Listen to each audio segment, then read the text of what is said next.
Good afternoon. My name is Maya Weinstein. A little over 4 years ago, I was 2 months into my freshman year at the George Washington University. I was just starting to get into the swing of things, finding my way in a new place. A varsity athlete, residence hall president, member of a sorority, not quite ready to declare my major. Then everything was thrown off course. On October 28, 2012, on my way home from a team party, I stopped by my friend's fraternity house to hang out with him. It was the weekend of Hurricane Sandy, and the weather was horrendous. And maybe that's why I stayed when he told me to stay after he raped me. I didn't know what to do. I was scared. I was powerless. Rape is about power. It takes away your sense of security. It damages your sense of self. That is what trauma feels like. But my trauma didn't end that night. It took me 6 months to come to terms with what happened and decide to report. Then I was re-victimized by the system. I decided to move forward with an investigation with my university, but nothing about that process or my hearing was fair. It would be one thing if the rules were adequate. They were not. But the university didn't even follow their own rules. The process had little integrity. The issues reached their peak when the director of student conduct told me, "You need to understand how difficult this has been for him, for the man who raped me."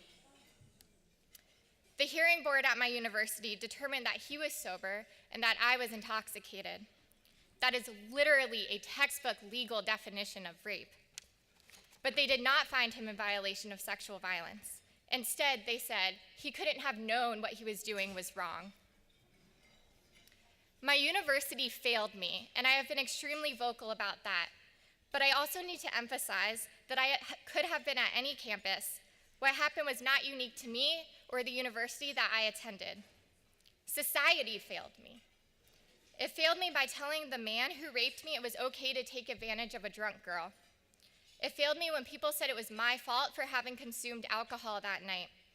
It failed me when people suggested I had given consent by taking my rain boots off when I came into the house from the storm.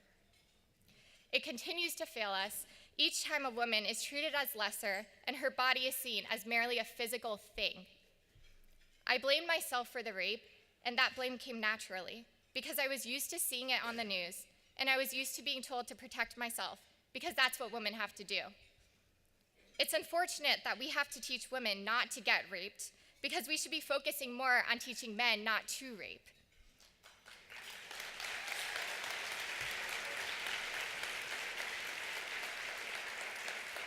That culture of victimization permeates and influences institutions like universities who don't act and don't believe survivors. We have to change the message. JWI's programs are bringing this conversation onto the ground, engaging men and women, and are influencing culture change. We have to educate our young people to know what consent is, to believe survivors, to not internalize blame, to intervene, to change the future.